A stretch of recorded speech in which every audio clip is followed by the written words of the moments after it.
Happy Monday. Thank you for joining me for this week's Weekly Wisdom.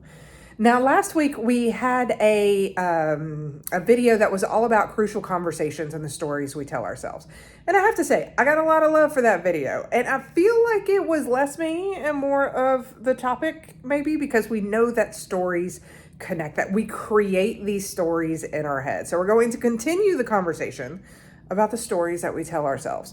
Now, another quote from Crucial Conversations is that our stories create our emotions and we create our stories.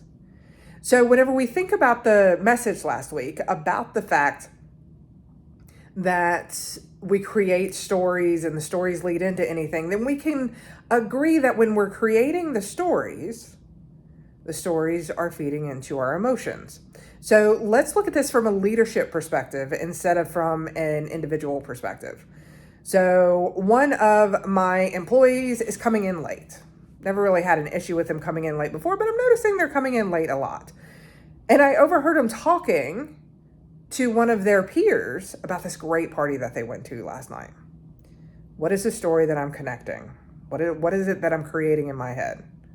Oh, well, I guess this employee just likes to party and they must not be worried about their job. I wish I had the ability to not worry about my job, right? And so we go down this negative pathway. What are the facts? The facts, they're coming in late. They mentioned that they went to a party last night. That's it. So this is a good point where we have a conversation with them and we ask questions and we figure out what's going on. But if we're being real, how often do we instead start thinking to ourselves, you know what, I knew when I hired them that they weren't going to be very good. I knew that whenever they come in, there were the warning signs. And why did I not look at the warning? Why did I not listen to my gut? One of these days, I'm going to listen to my gut. I know better. And before you know it, we don't even like that employee. When again, the only thing we know for sure, coming in late, they went to one party.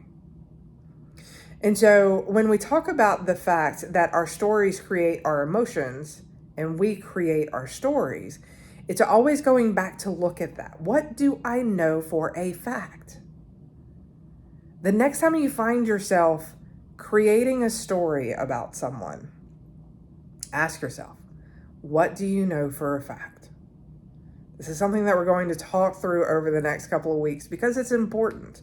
This can have a huge impact on relationships, both personal and professional, whenever we can stop assuming the worst of people and stop creating stories and start having conversations instead. So thank you for joining me for this week. I hope you have an absolutely amazing week. Can't wait to see you next week. And don't forget, as always, you got this. Have a good one.